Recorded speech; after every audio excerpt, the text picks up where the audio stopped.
Here next to the pin box, that way if they need it, they can use it.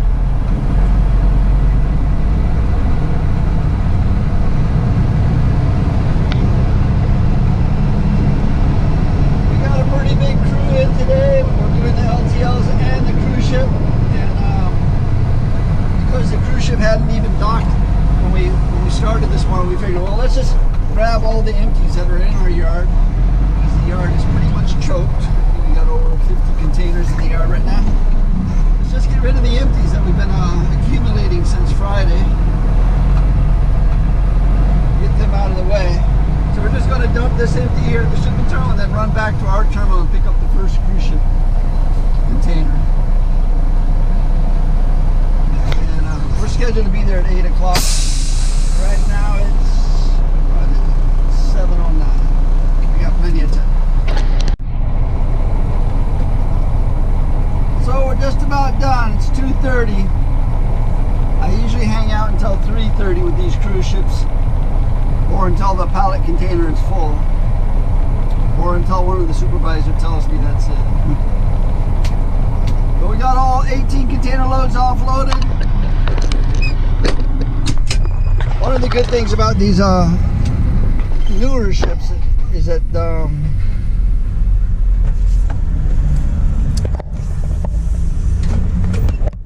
logistics are set up a little bit better.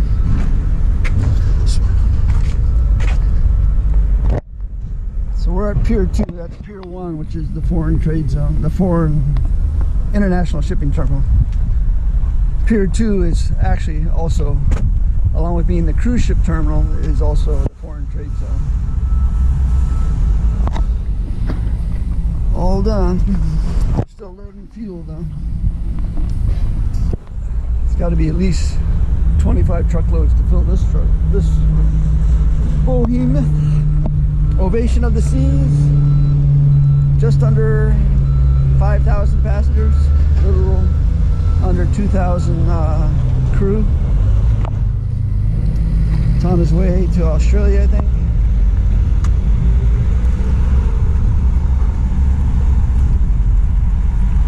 Yeah, these big ships, instead of just one loading dock, they have 2 or 3. I think this one has 3. There's 2 in the back and 1 in the front. 1 in the front, they're loading bags. 2 in the back, they're loading freight.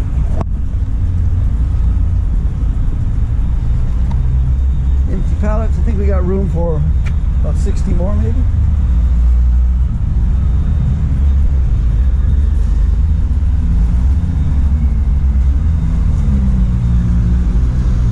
Winding down.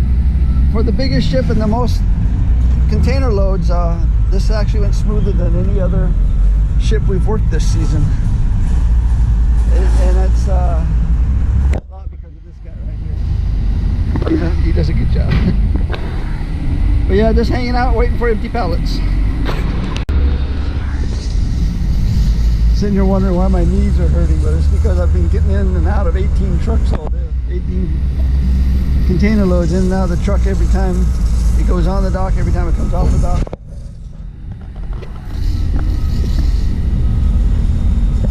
They must hate it when the tugboats come with their greasy fenders and push against the cruise ship and mark it all up.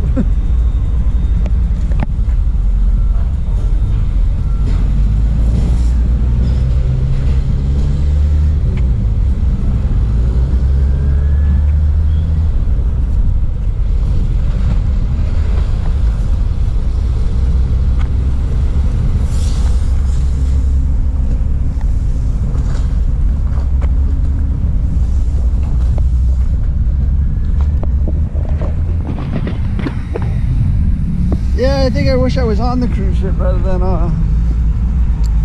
supplying the cruise ship.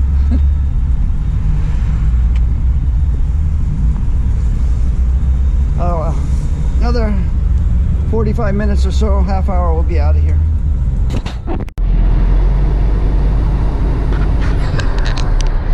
So it's about 3:45, 4 o'clock, 3:45, we're all done. Still had room for another 25 pallets, but when it gets to that point of the day, 3:30 or fill the container, whichever comes first. There's not a whole lot of space left in the yard though.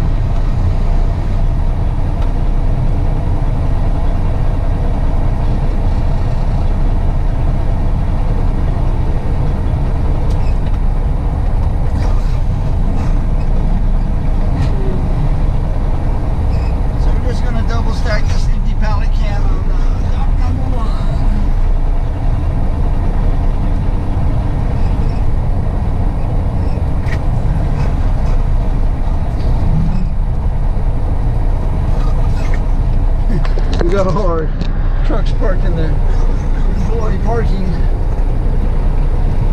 Gotta be moved first thing tomorrow.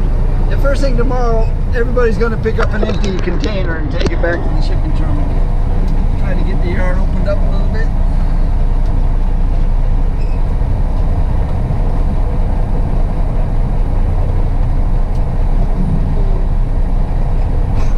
There we go.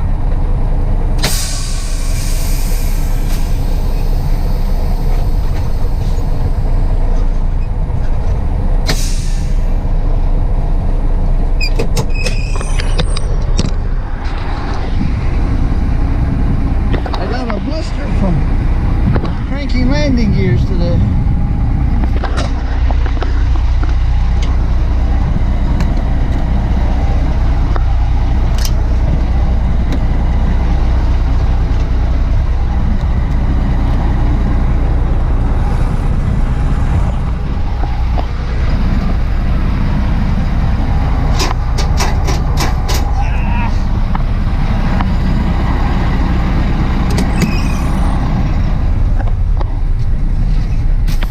Brakes, push back against the trailer.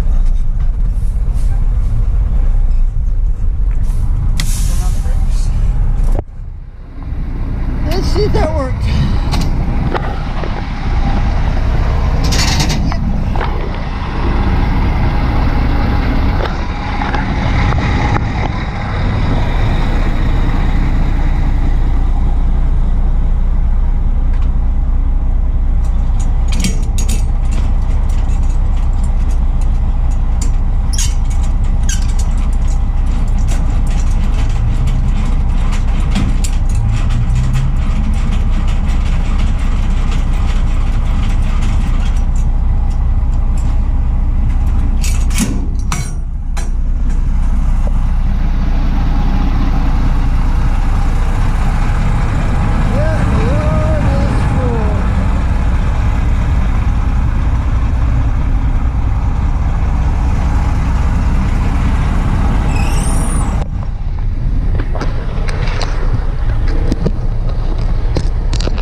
pilots are in this particular container so that he can do whatever they do with them.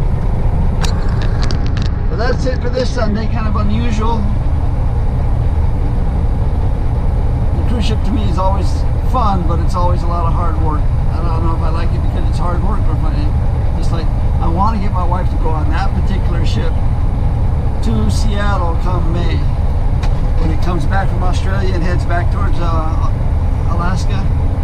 But one of her best friends went on an Alaska cruise and they didn't like it that much. And I think it's because Alaska's a rainforest. And so they thought it was going to be sunny in like Hawaii or the Caribbean, but it's usually just cold.